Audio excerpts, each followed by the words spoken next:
नमस्कार, आप देख रहे हैं विद फाइट लाइव और आपके साथ में विजेंद्र सोलंकी। ईआरसीपी, इस शब्द को आप बीते 4 सालों से सुन रहे होंगे, लेकिन अब इसकी आदत डाल लीजिए, क्योंकि अब हर दूसरे दिन हो सकता है कि ये सुनाई दे और जैसे जैसे चुनाव नजदीक आता जाएगा, ईआरसीपी का भाषणों में जिक्र मानो बढ़ता चला जाएगा। वजह भी साफ है, ये मुद्दा प्रदेश की 3 करोड़ आबादी से जुड़ा है, 13 जिलों से जुड़ा है, गले की प्यास से जुड़ा है, पानी को तरसती जमीन की तड़प से जुड़ा है और दोनों पार्टियों के बीच जल बंटवारे के जैसे क्रेडिट से जुड़ा है। लेकिन क्या अब ये योजना गले की घंटी बनती जा रही है, जिसको राष्ट्रीय परियोजना का दर्जा ना देना बीजेपी को भारी पड़ सकता है, और अगर इसको अब राष्ट्रीय परियोजना का दर्जा दे दिया गया तो सवाल उठेगा कि चुनावी साल में वोटों के चक्कर में ऐसा कर दिया गया, वरना मांग तो 4 सालों से हो रही है। और क्या सच में बीजेपी के लिए पूर्वी राजस्थान में ईआरसीपी गले की घंटी की तरह बन चुकी है?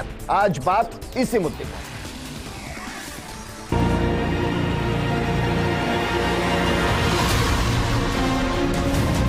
प्रधानमंत्री ने वादा किया जयपुर में एलोकेट कैश के लिए काम बंद नहीं होना चाहिए।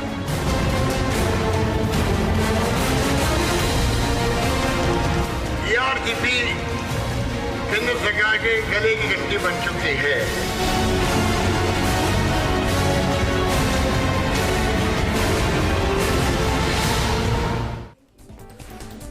तो ईआरसीपी जिसे गले की प्यास बुझानी चाहिए, वो क्या वाकई में गले की घंटी की तरह हो? चलिए इस मुद्दे पर बात करने के लिए हमारे साथ मौजूद हैं शैलेंद्र गुर्जर जी, प्रवक्ता हैं बीजेपी से। हमारे साथ मौजूद है राजनीतिक विश्लेषक महेश शर्मा जी, और हमारे साथ भारतीय किसान यूनियन के प्रवक्ता सीबी यादव जी भी जुड़ गए हैं। सीबी यादव जी, शुरुआत आपके साथ करने चाहेंगे सर। गले की प्यास बुझाने के लिए जिस योजना को आना चाहिए था, क्या वाकई में वो सियासत में ऐसी फंस गई है कि गले की घंटी हो गई है?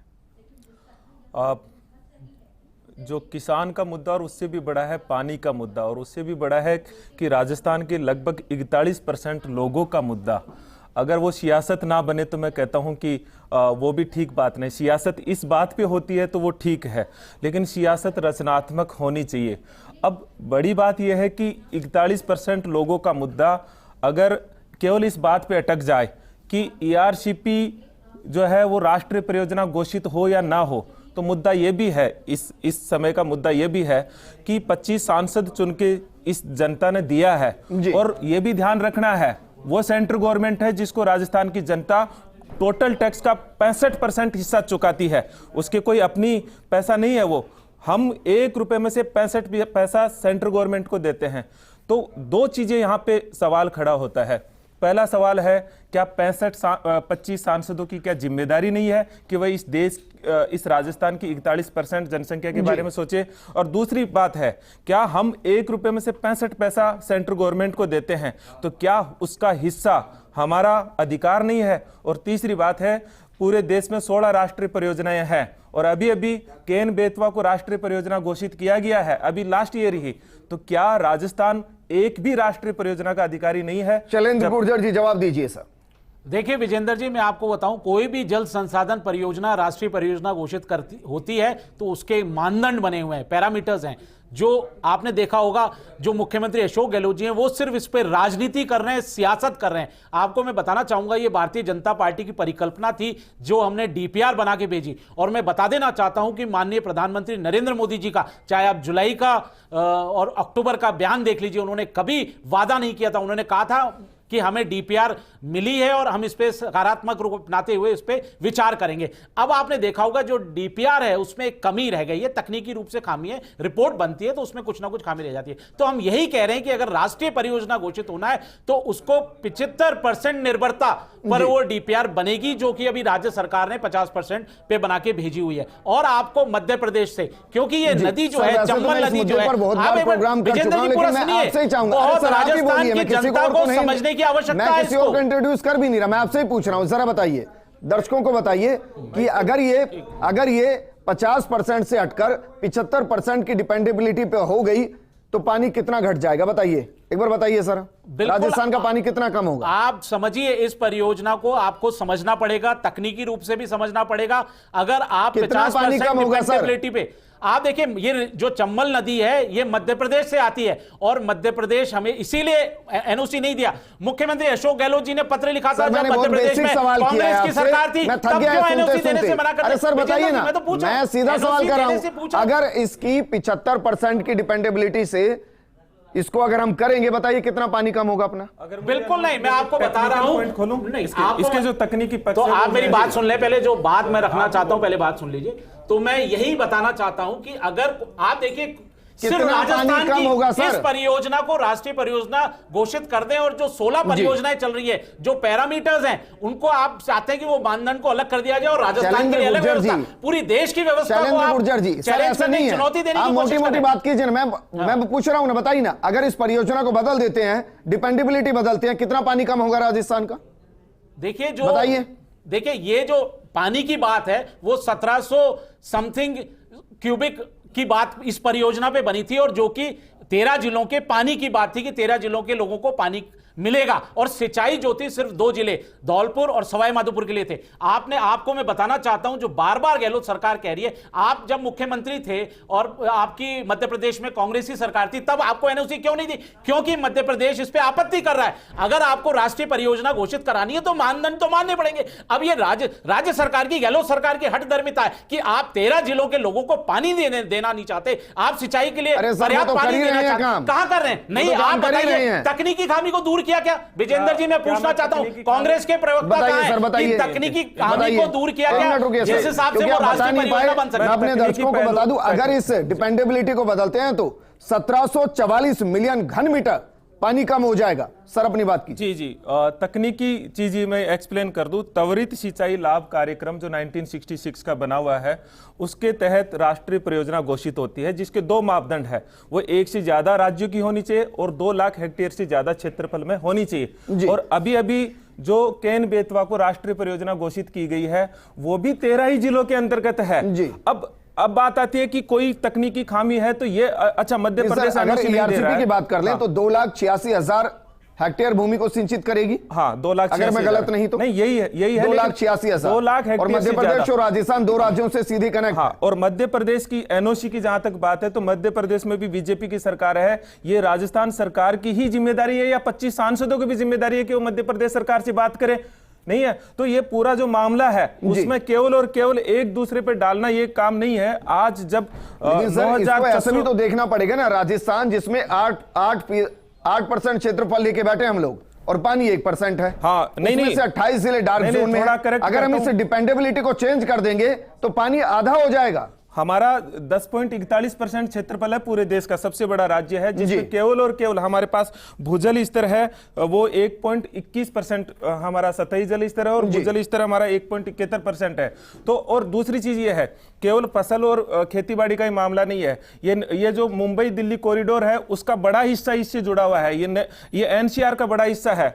अगर इसे सोचा जाए दीर्घकालिक रूप से तो यहाँ इंडस्ट्री डेवलपमेंट होगा, तो ये रेवेन्यू हमारा ही डेवलपमेंट होगा। प्रश्न पूछना चाहता हूँ, तकनीकी बात कर रहे हैं आप, ये बताइए कि जो ईआरसीपी का जो प्रोजेक्ट है उसमें बांधों का निर्माण होना है नहीं होना, ये बताइए आप। अगर इसका उद्देश्य क्या है, आपको पहले इसका उद्देश्य समझना पड़ेगा। ईआरसीपी का उद्देश्य है कि जो दक्षिणी राजस्थान है वहां जो नदियां हैं, पार्वती हो, काली सिंध हो, चंबल हो, जब वहां मानसून के समय में सरप्लस पानी आ जाता है, उस पानी को एकत्रित करना है तो आपको कम से कम 250 बांधों का निर्माण कराना पड़ेगा। और उन पानी को इकट्ठा करने के लिए 75% डिपेंडेबिलिटी का मतलब हुआ 4 साल में 3 साल बांध भरे रहने चाहिए, तभी आप पेयजल दे पाओगे, सिंचाई दे पाओगे। किसी को जानकारी है नहीं। आप बात करो, टेक्निकल बात करो। ये अगर इसको कोई त्रुटि दूर करेगा तो वो राज्य सरकार दूर करेगी। अगर राज्य सरकार तुरंत दूर करती है, 75% डिपेंडेबिलिटी लाती है और एनओसी लाती है, निश्चित तौर पर केंद्र की जो सरकार है, हमारे केंद्रीय मंत्री गजेंद्र सिंह जी ने कई बार कहा है, मैं आपको बता देना चाहता हूं 2019 में भी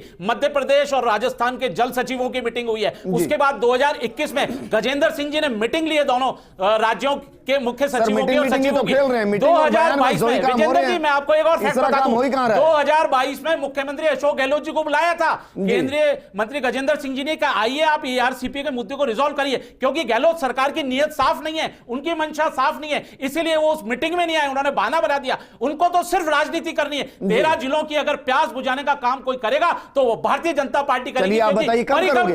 कब करेंगे? राष्ट्रीय परियोजना घोषित करके ही करेंगे। आप अगर डीपीआर को राष्ट्रीय परियोजना घोषित करके ही करेंगे, वैसे ही हवा हवाई करेंगे? कर दीजिए, बिल्कुल राष्ट्रीय परियोजना की रामपाल जाट जी और दूर हो जाएगी। रामपाल जाट जी, सर शुभकामनाएं वैसे तो आपको। ईआरसीपी को लेकर फिर से मुद्दे गरमा रहे हैं और ये तो चुनावी साल है, इसमें तो और गरमाएंगे। जरा ये बताइए, मैं तो थक गया कर करके प्रोग्राम की 75% डिपेंडेबिलिटी का मतलब क्या, 50% डिपेंडेबिलिटी का मतलब क्या है, ये बताइए। क्या वाकई में ईआरसीपी गले की घंटी बन गई है नेताओं के लिए? ब्रजेंद्र जी सोलंकी साहब, हम इसकी बात शुरू करेंगे तकनीकी से, जो बात हो रही है तकनीकी की। तो मैं एक मीटिंग 3 जून 1999 में राजस्थान मध्य प्रदेश अंतरराज्यीय नियंत्रण मंडल, ये सर्वोच्च संस्था है दोनों राज्यों के मध्य, इसका जो निर्णय है उसके निर्णय के अनुसार इसमें जो कहा जा रहा है कि या तो एनओसी लाओ, एनओसी नहीं लाते हो तो इसको 50 को छोड़कर 75% निर्भरता पर इस योजना को संशोधित करो। तो जो पहली जो चीज है, जब एनओसी की आवश्यकता ही नहीं है तो एनओसी किस बात की, जब एनओसी की आवश्यकता नहीं है तो दूसरा मुद्दा तो स्वतः समाप्त हो जाता है कि 75 का 50 है। तो ये जो 3 जून 1999 का मिनट्स है उसमें बहुत स्पष्ट लिखा हुआ है सोलंकी साहब कि 3 चीज यदि हो जी, किसी भी स्टेट की जल योजना के लिए, सिंचाई योजना के लिए उसको एनओसी की जरूरत नहीं है। उसका जल भराव क्षेत्र खुद के भूमि पर होना चाहिए। ठीक है सर। उसका दूसरा पॉइंट है कि जो जल ग्रहण क्षेत्र स्वयं का, उससे पानी लेना चाहिए। तीसरा उसका पॉइंट है जो अन्य राज्य है उससे 10% से ज्यादा उसके कैचमेंट एरिया का पानी नहीं लेना चाहिए। तो तीनों शर्तें जो कि त्यों हैं, इनमें कहीं न इनकी आपत्ति है न हमारी आपत्ति है। तो जब ये तीनों ही है और उसमें लिखा हुआ है no need of the NOC, NOC should be presumed, उसको अवधारित कर लिया जाएगा कि एनओसी हो गई। तो जब फॉर्मल एनओसी की आवश्यकता ही नहीं है, इसलिए मध्य प्रदेश ने 2 बांध मोहनपुर और कुंडालिया 2,86,000 हेक्टेयर भूमि को जो संचित करेंगे, जैसा आप लगातार बोल रहे थे सोलंकी साहब, उनको जो किसी भी प्रकार के एनओसी की आवश्यकता नहीं थी, तभी तो उन्होंने बांधों का निर्माण किया। तो ये जो बांधों का निर्माण है और ये जो है बांध, ये जो डिजाइन है 2017 में जो डीपीआर बनी थी वो तो इन्हीं के राज्यों बनी थी जो इसका विरोध कर रहे हैं। और मैं तीसरी बात कहना चाहूंगा सोलंकी साहब, अभी माननीय हमारे जल शक्ति मंत्रालय के प्रमुख लगातार बोल रहे हैं कब हमने इसको ईआरसीपी को केपीसी, काली सिंध, पार्वती और चंबल, इन तीनों के चैनल से लिंक कर दिया। तो मैं 2 बात कहना चाहूंगा, इसको लिंक करने के कारण जो पानी है वो हमको 3510 मिलियन घन मीटर नहीं मिलेगा, वो लगभग आधा हो जाएगा। और आधा हो जाएगा तो सिंचाई की बात तो छोड़ दो, जिसमें करौली, धौलपुर, भरतपुर, दौसा और सवाई माधोपुर इतने जगह है सिंचाई के लिए भी, इतने जिलों की जो सिंचाई की परियोजना वो समाप्त हो जाएगी और एक भी बीघा की सिंचाई नहीं होगी। दूसरी ओर जो 26 मांग भरे जाने हैं, जिससे ठीक है सर, वापस मैं आपके पास आऊंगा। महेश शर्मा जी, सर राजनीतिक तौर पर हमने बहुत सी परियोजनाओं को चलते भी देखा है एक कार्यकाल में और दूसरे कार्यकाल को शुरू होकर उसको बर्बाद होते भी देखा है, क्या इसके साथ भी वही हो रहा है? देखिए, वास्तव में ये स्थिति ये हो रही है, पानी की बहुत ज़रूरत है, सिंचाई की भी आवश्यकता है। सवाल ये आ रहा है, ये सियासी मुद्दा भी बन गया है। कारण ये है कि 13 जिलों के अंदर जो अब आने वाले जो विधानसभा चुनाव है या लोकसभा के जो चुनाव होंगे उसको लेकर के श्रेय की लड़ाई है। ये जो तकनीकी जो मामले हैं, जब उसमें तो एक आपस में एक दूसरे को उलझाने की बात है जी। सवाल ये है कि ये जो अगर राष्ट्रीय योजना बनती है तो इसका मतलब इसका जो मुख्य जिम्मेदार आता है केंद्र सरकार। तो केंद्र सरकार को ये चाहिए कि संबंधित राज्यों को अगर कोई भी इफ और बट है उसमें तो उनको बुला करके बात करें, लेकिन आपको लग रहा है कि भाई वक्त बीत गया है ये, क्योंकि अगर अब ऐसा होगा तो कहा जाएगा चुनावी साल है, देखिए आ गए और ये जो मुद्दा है, ये वाले जो मुद्दा है, वो मुख्य रूप से पूर्वी राजस्थान को अपने पक्ष में लेने की बात है। आपने देखा होगा पिछला जो चुनाव हुआ था 2018 में, जो उसमें भी मतलब ये है कि बीजेपी को इतनी सफलता नहीं मिल पाई जी, और जबकि इसके बारे में बार बार में उसमें ऑलमोस्ट क्लीन स्वीप भी है। हाँ बिल्कुल। तो ये ऐसी सूरत में एक ये जो ERCP जो है वो दोनों ही दलों के लिए, कांग्रेस हो चाहे मतलब भाजपा हो, इन दोनों के लिए एक प्रतिष्ठा का विषय बन गया है। अब ये है कि इसको कैसे घरवाए के वोटों में कन्वर्ट किया जाए। देखा है कि कुछ अटक रहा होता है, चुनावी साल में हो जाता है, लेकिन यहाँ मुझे ऐसा लग रहा है कि अगर हो भी गया तो बहुत कुछ ये वाली श्रेय की होने वाला नहीं है, क्योंकि श्रेय की लड़ाई है। श्रेय की लड़ाई है मुख्य रूप से। इसमें होना यह चाहिए कि राज्य सरकार, ठीक है, ये हमारा राज्य सरकार का तो ये हक है, वो अपनी बात कहेगी ही और केंद्र से मांग भी करेगी, और होना भी यही चाहिए। एक प्रोसेस है। रामनारायण मीणा जी, सर एक होती है बीरबल की खिचड़ी जो पकती नहीं है, और यहां है ERCP जिसको लेकर मुद्दे खत्म होते नहीं है। कब तक ऐसे ही चलता रहेगा सर? एक बार बैठकर बातचीत क्यों नहीं हो जाती? जितेंद्र जी बहुत दुर्भाग्यपूर्ण है। अभी भी सुन क्यों मतलब हुआ है, क्यों मतलब चीफ सेक्रेटरी है, इरिगेशन मिनिस्टर है, जितेंद्र सिंह जी रोजाना यहाँ आते हैं, राजस्थान की जोड़ देखते हैं, तो जितेंद्र सिंह जी बहुत सज्जन पुरुष है, लेकिन दिमाग कौन देगा? प्राइम मिनिस्टर बैठ कर निर्णय करेगा। ये बड़ा अजीब लग रहा है। जानबूझ कर उसको प्रोजेक्ट को डिफेक्ट बनाया गया बीजेपी के राज में। नौनेरा डैम अभी बरसात आई, जलमग्न हो गया। ये मुद्दा उठाना चाहिए, ऐसा क्यों बनाया, इसकी डिजाइन सही करिए, ऑटोमेटिक कर देंगे। अब आप पहली बात तो ये है कि गांधी सागर को डैम बनाए, कभी कोई एनओसी नहीं की, यहाँ भी डैम बनाने कोई एनओसी नहीं, और जितना हिस्सा चाहिए जी, और जितना हम ले सकते हैं वो है, एनओसी की जरूरत नहीं है, लेकिन इसको पॉलिटिकली बनाया जा रहा है। लेकिन सर ये बताइए, जो आप यहाँ कह रहे हैं, क्या 4 सालों में समझाया नहीं जा पा रहा है कि जो डिमांड की जा रही है वो गलत है? एक मिनट सर, क्योंकि काम तो कानूनी तौर पर ही होंगे ना सर, इलीगल तो काम होंगे नहीं। और अगर लीगली आप सही हैं तो फिर किसी को आपत्ति नहीं होनी चाहिए, फिर आपत्तियां क्यों हैं? विजेंद्र जी, हमारे प्रदेश से, मैं मध्य प्रदेश की पैरवी करूंगा पॉलिटिकल भावना से, दुर्भाग्य है, प्रदेश का दुर्भाग्य का वैसे लोग यहाँ पैदा हो गए। जन्मभूमि की पैरवी नहीं करे, मध्य प्रदेश की पैरवी करे, जन्मभूमि की पैरवी नहीं करे, central government. CB Yadav ji, मैं ये कह रहा हूं कि भाई कोई भी एक सही है, एक तो सही होगा ही दोनों में से। जो भी सही है टेक्निकल ही चीजें होंगी, ऐसा तो है नहीं कि ब्यूरोक्रेट्स बियॉन्ड द लाइन जाकर कोई काम करेंगे।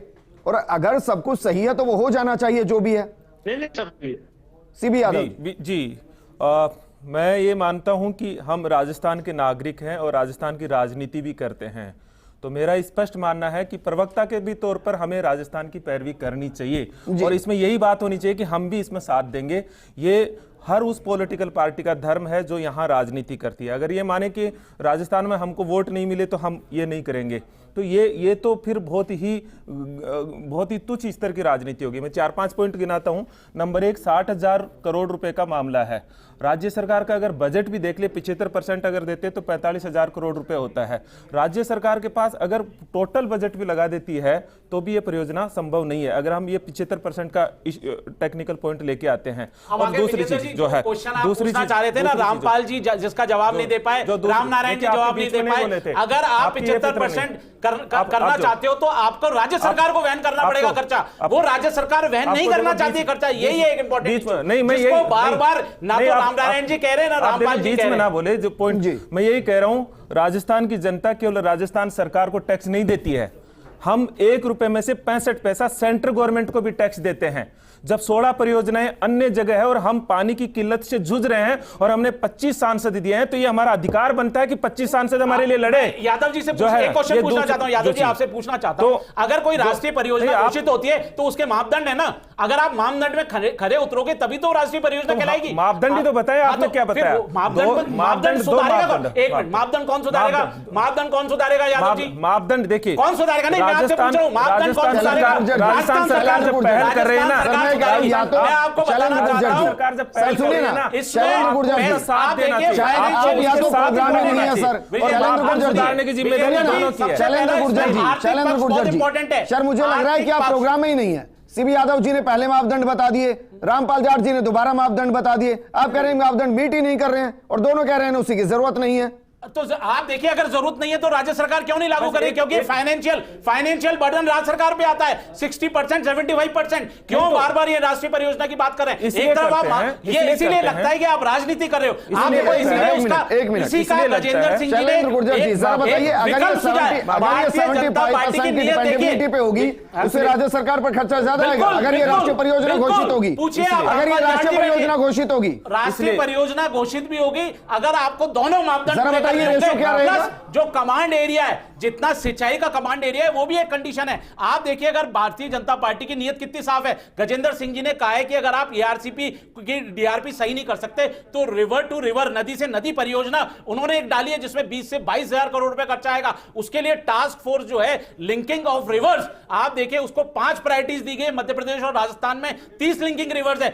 आप नदी से नदी परियोजना को तोड़ दीजिए, 13 जिलों को पानी मिलेगा। लेकिन कांग्रेस सरकार की जो गहलोत सरकार है वो बिल्कुल नहीं चाहती, सिर्फ सियासत करना चाहती है, और वो उसको ना तो त्रुटि दूर करना चाहती है, ना दूसरे ऑप्शन पे जाना चाहती है, सिर्फ सियासत करना चाहती है। अरे भारतीय आपकी भी सरकार थी, मैं पूछना चाहता हूं, कांग्रेस सरकार से जब 2004 से 14 में बताइए, अगर रिवर कनेक्शन के थ्रू इसको जोड़ा जाएगा। एक और सवाल किया गया था सर, एक और सवाल किया गया था कि कब तक ये योजना पूरी होगी, इसका जवाब नहीं मिला था। मुख्यमंत्री अशोक गहलोत जी, तब उनको याद नहीं है शैलेंद्र गुर्जर जी, बुझाने की।